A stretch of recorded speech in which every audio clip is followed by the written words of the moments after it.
कभी कभी global politics में एक छोटी सी खबर भी बहुत बड़ी स्टोरी का इशारा होती है।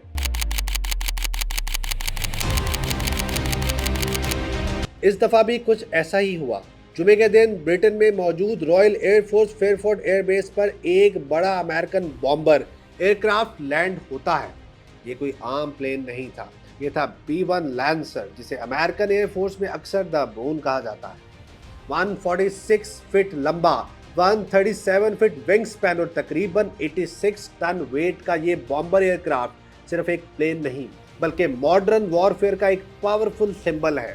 इस एयरक्राफ्ट की सबसे खास बात यह है कि ये एक ही मिशन में 24 क्रूज मिसाइल्स कैरी कर सकता है और ये मिसाइल हंड्रेड्स ऑफ माइल्स दूर तक अपने टारगेट्स को हिट कर सकते हैं। मगर सवाल ये है, आखिर इस वक्त एक अमेरिकन स्ट्रेटेजिक बॉम्बर ब्रिटेन क्यों पहुंच रहा है और इसका मिडिल ईस्ट की करंट कॉन्फ्लिक्ट से क्या ताल्लुक है? B-1 लैंसर बोइंग कंपनी का बनाया हुआ बॉम्बर एयरक्राफ्ट है। अमेरिकन एयरफोर्स के मुताबिक ये उनका सबसे फास्ट बॉम्बर है जो 900 माइल्स पर आवर से ज़्यादा स्पीड तक पहुंच सकता है। इस प्लेन में एडवांस्ड रेडार और GPS टारगेटिंग सिस्टम लगे हुए हैं। ये सिस्टम्स पायलट को कॉम्प्लेक्स एनवायरनमेंट में भी अपने टारगेट्स को एक्यूरेटली हिट करने में मदद देते हैं। साथ ही एयरक्राफ्ट में electronic chambers, radar warning systems और डिसेप्शन टेक्नोलॉजी भी होती है जो एनिमी रेडार्स को कंफ्यूज कर सकती है। यानी अगर कोई कंट्री अपने एयर डिफेंस सिस्टम पर रिलाय कर रही हो तो B-1 जैसे एयरक्राफ्ट उन डिफेंसेस को बाईपास करने की कैपेबिलिटी रखते हैं। और इसीलिए जब भी B-1 लैंसर किसी रीजन में डिप्लॉय होता है तो मिलिट्री एनालिस्ट फौरन समझ आते हैं कि सिचुएशन सीरियस हो रही है।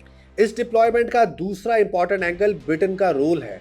British prime minister care Starmer की गवर्नमेंट ने अमेरिका को अपनी टेरिटरी पर मौजूद मिलिट्री बेसेस यूज करने की परमिशन दी है, मगर ब्रिटिश गवर्नमेंट का कहना है कि ये परमिशन सिर्फ लिमिटेड और डिफेंसिव ऑपरेशंस के लिए दी गई है। लंदन का ऑफिशियल स्टांस यह है कि ब्रिटेन खुद डायरेक्ट कॉम्बैट ऑपरेशंस में पार्टिसिपेट नहीं करेगा। उनका फोकस सिर्फ एयर डिफेंस पर है।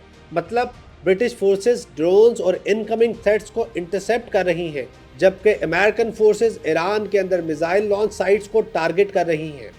RAF फेयरफोर्ड कोई ऑर्डिनरी एयरबेस नहीं है। कोल्ड वॉर के दौरान से ही अमेरिका इस बेस को लॉन्ग रेंज बॉम्बिंग मिशंस के लिए यूज करता रहा है। कोसोवो वॉर हो, इराक वॉर हो या अफगानिस्तान कैंपेन, कई दफ़ा यहाँ से अमेरिकन बॉम्बर्स ने लॉन्ग डिस्टेंस मिशंस लॉन्च किए हैं।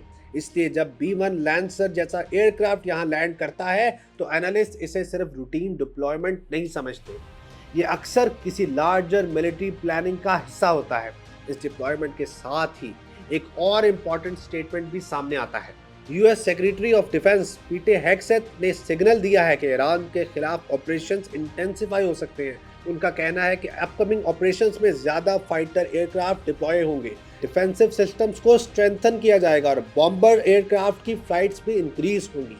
यानी सिंपल अल्फाज में अमेरिका अपनी मिलिट्री पोस्चर को एक्सपेंड कर रहा है।